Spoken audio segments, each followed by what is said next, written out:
Hi, dopamine reset day 5 and 6. I wanted to just have one video for both of these days because something really interesting happened.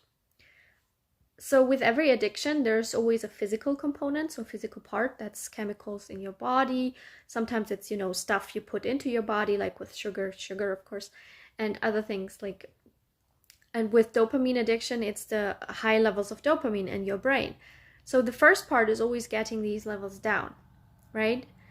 So the physical change. And with sugar, the hardest part of stopping, when I stopped to eat sugar, was the first few days. So the physical part, getting away from the physical addiction, that was really, really hard. And I kind of expected dopamine to be the same, but it wasn't. So the first few days were actually fairly easy.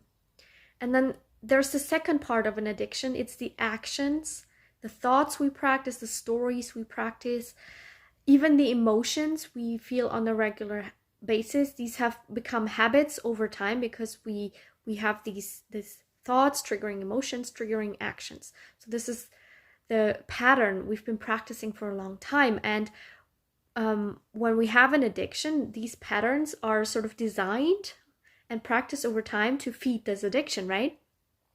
So the physical dopamine addiction was actually easy to calm down from and get my levels down. That was fine. What was really interesting for the last 2 days was that all my habits came up. Because my brain was now calm, so my levels are so low. I mentioned before that I think more slowly, which is nice.